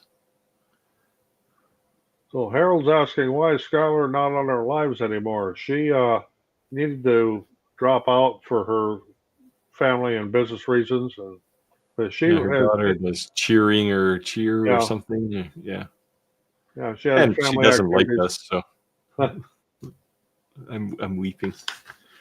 We miss Skylar. Skylar was great, and if you join our Facebook group, which you're seeing scrolling across the bottom there.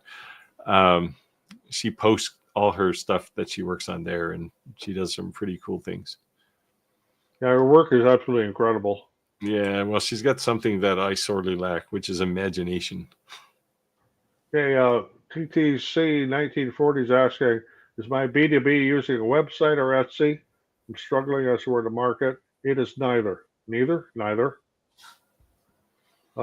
It is by word of mouth, because of the different people I've worked with, or somebody will say, where'd you get that? And they'll say, well, Roger made it. And well, who's that? And they'll give them my number, and then, they'll say, hey, we like these coasters, made, how much is it be for a couple hundred of them? Or the round to it, or, there's tumblers, a lot of things we make that it works real well B2B, and I'm not paying any commissions anywhere. It's just, and what I really like is when they pay me in cash. Keep that tax man out of the way. Yeah. What money? Chris says, if I was a laser manufacturer, I would innovate a new model for each. As a laser buyer, I want a bunch of innovations at once. Yeah, it's a cost thing. I think it's pretty expensive to do this kind of work. And so, like, when companies like Alien Cell come out and they say, hey, we got this new thing where, like, they have kind of built-in accurate positioning on their workspace for jobs. That's kind of cool, but I bet you that was not an easy thing to develop. A lot of software tricks going on in there. Oh, Harold was making fun of my accent. Oot. How's that? Oot and a boot. Beam me up laser engraving is to Chris. It's honestly, one man's need is different to another. If there isn't a one machine that does everything, fix. One of each, you work with different materials. And I do too. I got a fly down here. It's driving me crazy. And that season's supposed to be over. We're not supposed to have flies. Much less down here. You can print yourself a fly swatter. I actually did that once. Or you can go to the dollar store and buy one for like $1. So Michael is asking, do I use that Farm Loop app to do large print quantities of the same type of prints. No, I don't. I print things in batches and the next batch, because my batches, I fill the bed, literally fill the bed. So I'm looking at a 12-hour print time usually.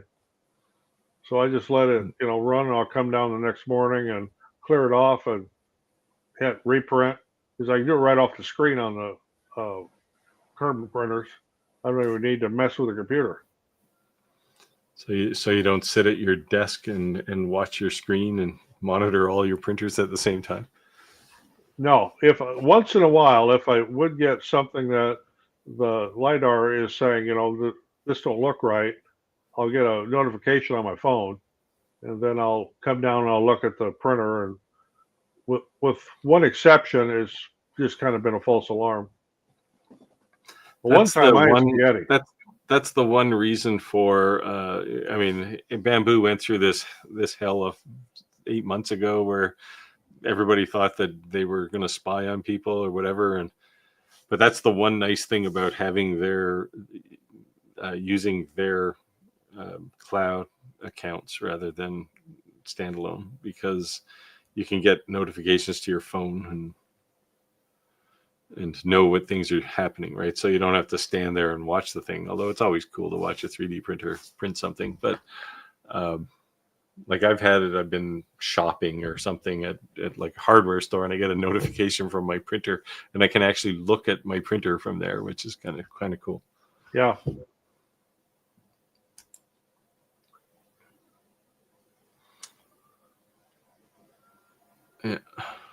Yeah. Yep. Beam. Chris says yes. Yep. Beam. I have lots of machines for the same reason. Well, I guess that's the, one's busy, so I'll just go to the next one, right? Well, I've got since I have the advantage of having so many lasers, I have one laser set up to do, for example, slate coasters. Another was set up to do cork. Another was set up to do ceramic. Another was set up to do wood cutting. Actually, several companies do wood cutting. We did a lot of it. But it's nice. You don't have to go reconfigure your laser for anything. It's just all set up. Just plug and play. I had to go look up the answer to the next question here. Redu says he's asking me, because I use Kittle, how does it compare to Cuddle? Never heard of that one. I've never used either, so I don't know if they're the same or even similar.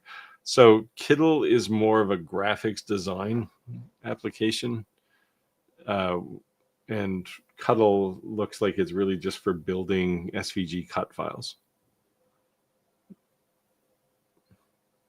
Now, there's a place for both of those. I'm not saying one is better than the other. It's just anything I'm going to cut, I use Fusion to make designs. But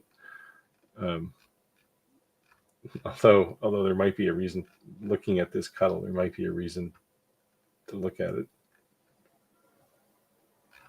because it does make some things easier that are a little more challenging in Fusion.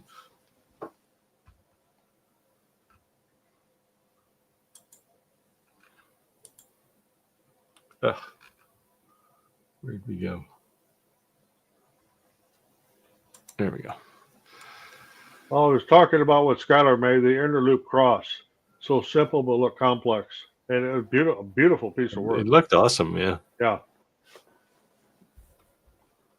Yeah, that's definitely something I'm not capable of making. Now, Beaming Up Laser Engraving says a machine is only as good as the person operating it. It's like giving a man who's never used an axe versus giving an axe to a professional woodcutter. Yeah, this applies to pretty much everything. Right? Yeah, it's like it's the teach a man to fish model.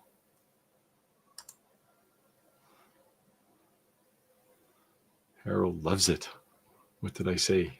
I get a lot of stuff from my channel viewers. Well, I got this laser and I put this in, and it goes and runs all over the place, doesn't do anything, and they give me their settings. Well, I say, you running in millimeters per minute or millimeters per second? Yeah, we've all made that mistake. Yeah, usually they're trying to run millimeters per second, and if you're trying to cut something at let's say 100% power and 500 millimeters per minute, you put a 500 millimeters per second in, you're lucky if you're ever going to get a line. or keep your laser stable. Yeah. Oh, he thinks all the flies migrated to Perth.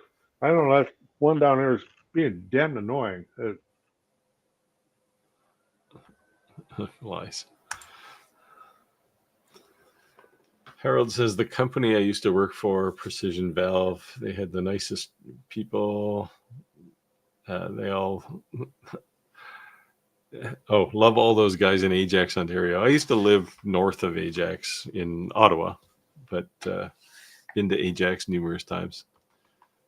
It's kind of a industrial community outside of Toronto.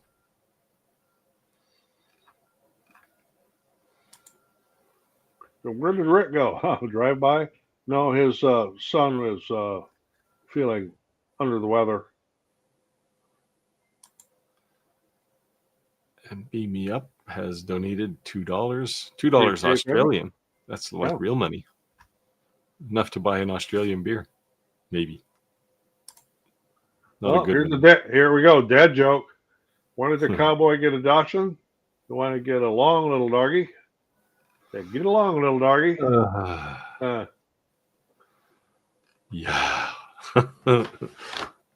Well, we got about 10 minutes left here. If you got any questions or comments or anything, post them up there. We'll be glad to review them and talk about them. Are you back to shop work again, Roger? Or are you still making candy boards? No, we have shipped. Yeah, we've shipped a whole ton of them, and fortunately, I'm done with that for a few months again. So now I'm working on Christmas ornaments for some projects, and here's one of them here. Little laser cut angel that children will in a daycare will color however they want. And then we've done a bunch of these snowflakes like this here. And then we have done a bunch of Christmas trees that are 2-piece. So it's kind of like a 3D look. And the kids will color those. And big market with the daycare centers. They just love this stuff because it's simple projects. They use water-based markers so that if the kids decide to color each other. And they will. Yeah, they will. They will. Beam Me Up says he's got a question about the Omni X. Well, don't hesitate. Yeah. Put it in the comments there. Yeah, I might do a Christmas video, some Christmas decorations too. We'll see. I want to do a project video for the F2 because it's definitely. I mean, it's tuned to building little projects like that, right? So I might do something. We'll see. How long does it take to do a crystal engraving? And is there ever faults in engraving inside of crystals? Well, so this little Harry Potter guy took, I don't know, it was like 15 minutes. It wasn't too fast. I could definitely make it faster than that. As far as faults, most of the faults I've had in crystal are my own. But I have seen, and I could post a picture at some point. I had a failed print, and I stopped it in the middle. It was a globe inside one of these little 2-inch cubes, and I stopped it in the middle. And all along the top edge of it, the glass looks like it's breaking, like it's slowly coming apart. And I think it's because I had the dwell time set too long, and like this Harry Potter guy, the dwell time was 100 microseconds. I think I was using about 800 microseconds on this thing, so it's basically sitting there cooking the glass inside. So it's like it doesn't get, there's not a lot of heat, but it's basically fracturing the glass. So if it's sitting there, it's just going to make it worse, and it's got a slow crack, and I fully expect it to come apart at some point in the future, because every day I look at it, it's been there for a week or so sitting on my table, and every day I look at it, this crack is a little bit bigger, so it's got a slow creep to it. I feel like putting some boiling water on it to see what happens.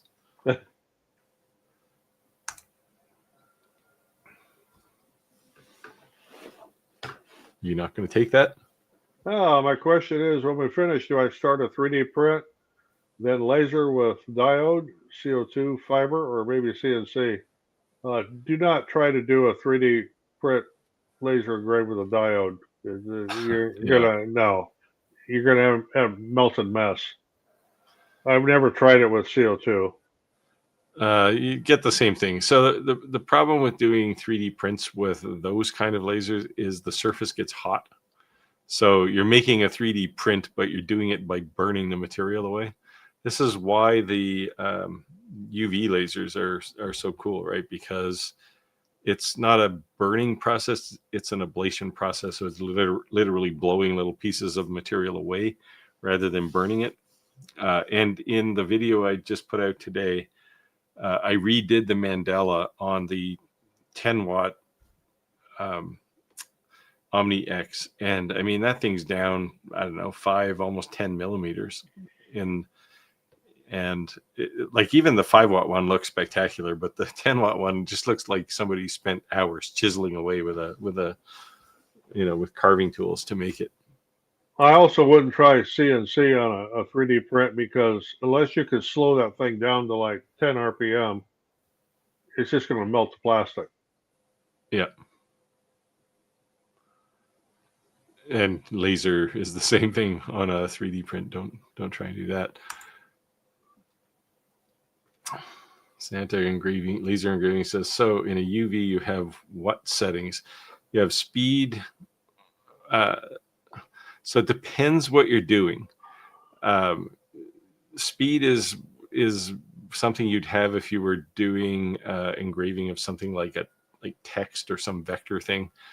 But normally for something like an internal engraving in crystal, you'll have dwell time, which is loosely a calculation of speed, and frequency, and pulse duration. So pulse duration is how long is the pulse that you're hitting with. Frequency is how quickly are you doing that, or how often. And dwell time is once you get it there, how long are you staying there, just doing that. So you could have like a pulse duration of, I don't know, two nanoseconds, but the dwell time could be 800 microseconds. So it's doing 2 nanosecond pulses for 800 microseconds. And that, in a sense, controls how fast you're doing things. UV is actually pretty simple around frequency. If you leave the frequency, at least of a comm marker laser, if you leave the frequency at 40 kilohertz, that'll do almost everything. You don't really have to mess around too much with the frequency or the pulse duration. It's mostly dwell time to control how much power you put on things and how much speed.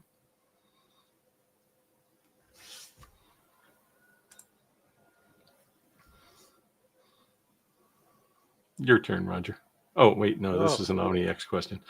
Beam Me Up Laser says, fascinating. Put it in the freezer. Yeah, well, this is my cracked crystal. Another question of the Omni X. What do you rate it compared to other engravers? So I would only compare it to other UV laser engravers. It's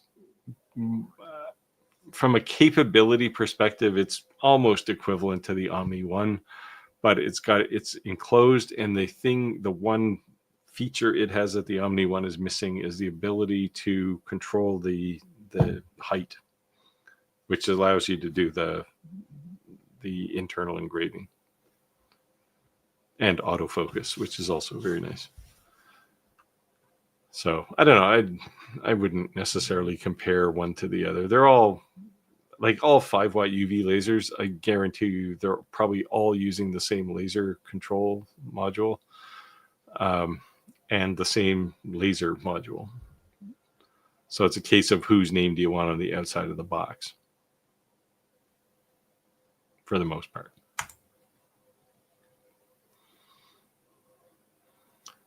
Trade Skillers Anonymous says UV on 3D prints. Yeah, well, yes, UV on 3D prints works amazingly. CO2 just melts it.